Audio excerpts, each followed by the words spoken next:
dimples. He hoped he would never take on his father's gaunt, defeated look. His mother looked as always as if she'd been taking very good care of herself. Her hair, which had once been Cole's color, was now silver. Her skin was smooth and unlined despite the perpetual tan. She embraced him and nodded toward Corinne. "Look who's here," she said proudly. "In an airport. The twins wanted to welcome you home, so I forced myself to come too, but I'm absolutely dying to get out of this place." Corinne laughed nervously as Cole knelt down to hug the girls. They were as tow-headed as he had been as a child. He took his sister's hand. Her palm was damp and her fingers trembled in his own. He kissed her pale cheek. "Would you like to wait outside while I get my luggage?" he asked her, surprised at his own gentleness. Relief softened her features as she nodded and turned to find the exit. The ride from Newark to Watchung was cramped and noisy, with everyone competing for his attention. The girls sang preschool songs for him, trying to outdo each other in volume. They clung to him in the back seat of the sedan, smelling sweetly of baby shampoo. Wendy sat on his lap, toying with the buttons on his shirt. Cole furrowed his brow at his nieces. Their father had walked out on them a year ago, saying he'd had it with Corinne and her phobias. Since then, the girls attached themselves too easily to other men.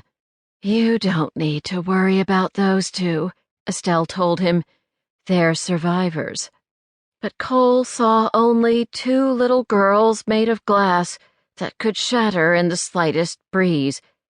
He took Wendy's hand away from his shirt and squeezed it, wishing he could turn back time and shield them from everything worldly. Corinne left with the girls shortly before dinner, as the fireflies were beginning to light the yard with their maize-colored glow. He and Estelle would have to come over when Estelle got back, Corinne said as she hugged him goodbye. He nodded, knowing Estelle would ask him to invent a reason to turn down the invitation. His parents exchanged looks of surprise across the dinner table when he told them he'd be moving out of the chapel house. "What does that mean, Cole?" Philip asked, setting his fork down. "Will you and Estelle be getting married?" The beautiful smoothness of his father's French-Canadian accent struck him as if he were hearing it for the first time. Philip Perel had grown up in Montreal. He'd met Virginia Cole there when she was on spring break from Smith, and they were married 6 months later. They saw to it that their children spoke French as easily as they did English. Still, Cole's French had never met Estelle's standards.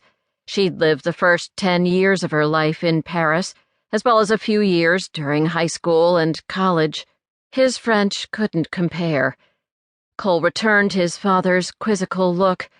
"I'm not sure what it means." He pushed his plate away, annoyed at the knot in his stomach.